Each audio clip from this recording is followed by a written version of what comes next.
Great to have you this morning. I wanted to start with this breaking news overnight that it appears, and there you are, you popped up for us. It's so great to see you.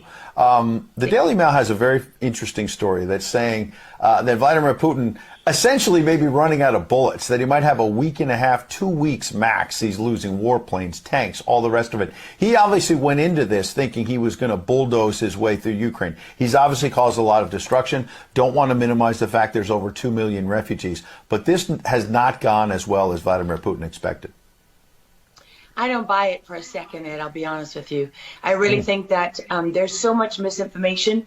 We've never really seen anything like it. I mean, I've been covering wars now for 35 years, and I have never seen people with their nails done in the Ukrainian flag, right? I mean, we're being corralled into this box where we either have to hate Vladimir Putin and believe everything evil that's said about him and love Ukraine, and there's no in between. And that reminds me a lot of you're either, a white supremacist, or you go with the Democrat narrative on everything under the sun.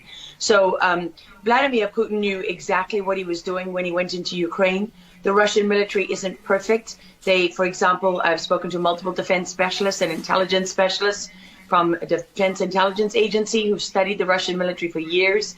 They do have a difficulty mounting complex air operations because they do very little training hours in comparison to, for example, the United States air assets, right, our fighter jet pilots. But Russia is not struggling. What Russia has done from the very beginning has been very strategic. They didn't go straight to Kiev.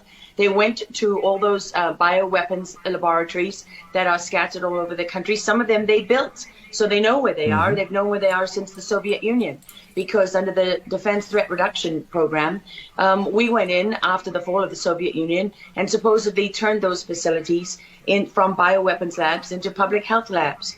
Although, these days it's hard to believe anything that our leaders tell us, because they've lied about COVID, they lied about Russia collusion, they lied about the Ukraine impeachment trial, and there's so much more going on in Ukraine that nobody is talking about. You see such dishonesty when it comes to the history of Ukraine. You see dishonesty when it comes to the Azov battalion, which is funded by the US and NATO. I mean, you can find pictures of them online holding up the NATO flag and the swastika at the same time. Their own emblem contains the black sun of the occult, which was a Nazi SS emblem. And it also contains the sideways, lightning insignia of the SS. I mean, this is on throughout the Ukrainian military. You can see that black sun of the occult on their body armor, even on the female soldiers who are paraded in front of the world as being, such an example of Ukraine's independence and spirit and nobility. Even they are wearing the black sun of the occult. And, the White House wants you to believe, well, this doesn't matter, it's just a small number of troops. It's not true. The Azov battalion has been murdering its way through eastern Ukraine. Yeah. We don't want to admit this. This was why Crimea voted for independence. This is why Crimea wanted to be with Russia. Because we in the media, in the Western media and in the West, won't acknowledge the reality of what's gone on. Western Ukraine backed the Nazis. It was a headquarters for the Nazi SS. The CIA under Alan Dulles actually gave immunity from prosecution to the Nazis of Ukraine from the Nuremberg trials. So there's a long history of the United States and our intelligence agencies funding and arming Nazis in Ukraine. These are not like new neo-Nazi groups that sprung up. These are the actual Nazis from the Second World War, who, if you go back to the Nuremberg trials, said that they were planning for a 1,000-year Reich. And so you have to really wonder, as you look at this, when you know that the CIA sponsored the color revolution in Ukraine in 2013 and 14, that they selected Ukraine's leaders, go to Victoria Nuland's leaked phone conversation where she and the U.S. ambassador are deciding who can lead Ukraine. I mean, there's as much interference here as you could possibly imagine before you even get to Hunter Biden, Nancy Pelosi, John Kerry, and Mitt Romney, and all of their children who are employed, who earn millions from Ukrainian gas companies. Yeah, you were pointing, pardon me, to a real credibility crisis for our leaders. I want to let Karen Turk jump in. Yeah, I wanted to bring up the fact that President Zelensky is Jewish, and I don't know exactly how this factors in, but there's some very interesting points in what you're saying. And looking at this, you could think it's political theatrics. You made a very good point at the beginning that you think that Putin is in control. And I actually want to play something that Jen Psaki said, because it seems that the White House is actually echoing that sentiment. Watch this. Well, the end game is really a question for President Putin. We have completely crushed his economy. We have provided military assistance, humanitarian assistance to the Ukrainians, enabling them to fight back for far longer than the Russian leadership anticipated. And again, he has to determine what the path forward looks like for him. Thanks, everyone. He's determining what this looks like, and I think that's a lot of what you said, Laura. I'd love to get your thoughts on that, what you just watched. What troubles me about the moment that we're in is that we have such a selective and a narrow reading of history.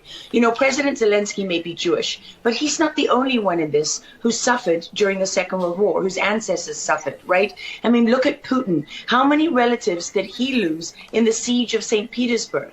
People don't know their history. They don't know what made Vladimir Putin. And I'm not I'm not defending him. I don't need to defend Vladimir Putin. My job as a journalist is to try to understand what is the truth here. I don't like being lied to. And we're being lied to on an epic scale. When we're told your only choice is you have to be 100% with Zelensky, who's a puppet, who you can find on the internet in black stilettos and leather pants, with shirtless, doing a spoof Dancing with the Stars kind of entertainment video. That's a mock of a Ukrainian group that does this kind of satanic occult type of music video. And I mean, Zelensky was selected like so many of our leaders. And honestly, with big tech and with election fraud these days, we don't know how many leaders all around the world have been selected for us and weren't actually voted in. But what we do know is that there are increasing problems with technology and the digitization of our world.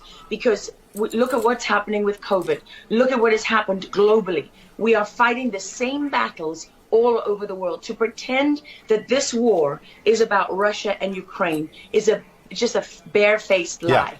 If Putin has been warning for 15 years that he is not going to stand by while the globalists take over the world, build bioweapons facilities and whatever else they're doing in Ukraine, Ukrainian oligarchs. Ukraine has been a center of money laundering for many of the leaders in this country. For how long? Billions of US dollars have been laundered through Ukraine, and we say nothing about it. These are our tax dollars. I mean, before the impeachment trial, had you ever heard of anyone in the United States, I mean, us bringing in foreign governments to the White House for anti-corruption training? I mean, does nobody question these things? Why do we not question them? We have an idiot like Lieutenant Colonel Vindman, who goes at the impeachment trial and sits there as a lieutenant colonel. He didn't even make colonel. And he's telling the president of the United States what his policy should be. You have a traitor in the form of Maria Yovanovitch, who was Obama's ambassador, who's telling Ukrainian government officials, don't listen to the will of the American people. Don't listen to the election results. We are the true leaders of America. I mean, and then people object when the woman isn't even fired. She's given a cushy job for life at Georgetown University at the expense of the U.S. taxpayer. And we're told that the president of the United States cannot say to his foreign counterparts, that we want you to look into something. But Joe Biden, he can withhold as much aid as he wants to. I mean, there's so much hypocrisy and dishonesty here. And Ukraine is at the center of it all. Go back to Russia collusion. Go to Alexandra Chalupa. Go to Eric Karamella, the whistleblower who went to work for Adam Schiff, who wasn't really a whistleblower, and all those corrupt people in the deep state. And you know what? The deep state isn't a theory. It's not a conspiracy theory. It's an actual deep state. Look up the SES, the Senior Executive Service, because when that bureaucracy was ushered into law in the United States of America, that's when we got a bunch of unelected bureaucrats pulling the strings behind the scenes. And these are the people that keep lying to us.